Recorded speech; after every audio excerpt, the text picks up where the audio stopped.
Good morning, children.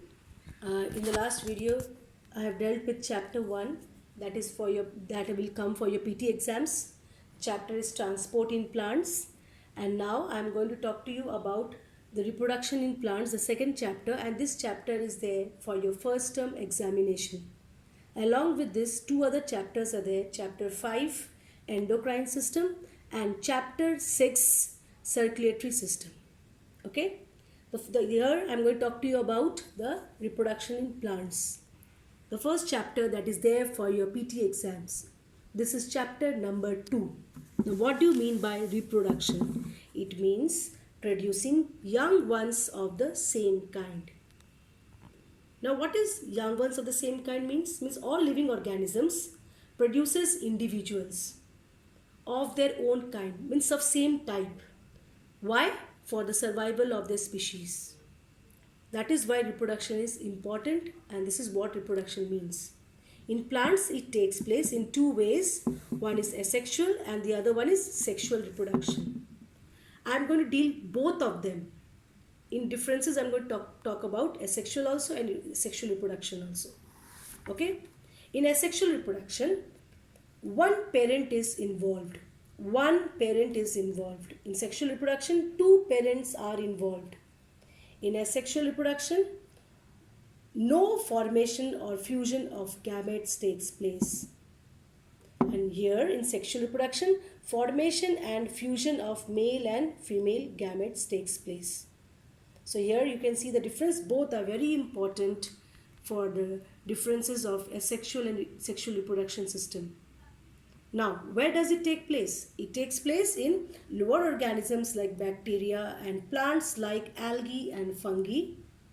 Okay, along with this, in some higher plants, the vegetative parts of the plants like root, stem or leaf also helps in producing new plants, and that method is called vegetative propagation.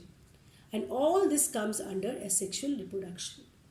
In sexual reproduction, it takes place in flowering plants consisting of 4 whorls. You have studied earlier also. What do you mean 4 whorls? A flower that consists of sepals, petals, androecium and gynoecium, or calyx, corolla, androecium and gynoecium. Okay, today we are going to deal with asexual method of reproduction. That is the first method. You can see here, binary fission. Binary fission. Okay, here I am going to talk about about lower organisms. Lower organisms like bacteria, they reproduce asexually by the method of binary fission. It means binary means 2 and fission means splitting or getting divided into 2 or more. It means division, splitting. In this method, the mature cells are ready to divide. So what is happening there? The nucleus splits or divides. Here you can see the nucleus are dividing and a constriction is appearing in the middle. After some time, what is happening? A wall is formed through the middle and the nucleus gets divided. And after this stage, what is happening? The cell splits across the middle and then they are forming 2 small identical daughter cells. Okay? And there is one more method which is called as multiple fission method. It takes place when there is an unfavorable condition. During unfavorable condition, it takes place only in chlorella and chlamydomonas. What is happening there? One cell divides into 4 daughter cells. And here, binary fission takes place in bacteria. Here, one cell divides into 2 daughter cells. The second method is budding method. This method is common in yeast. Here the parent cell produces an outgrowth called a bud. The bud grows and then gets detached. Buds get detached, the nucleus divides, the buds gets detached along with its daughter nuclei. From the parent body it gets detached and an independent daughter yeast is formed, you can see. Okay? The third asexual method is fragmentation.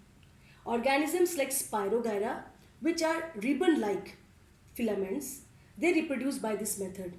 The filaments grow and breaks off into many parts. Breaking up into many parts is called as fragments. And each fragment then grows into an individual. The fourth method, spore formation. It's common in plants like mosses and ferns. These are ornamental plants and they bear spores. The spores are formed under the leaves. They are very light and they are carried by wind or insects to different places.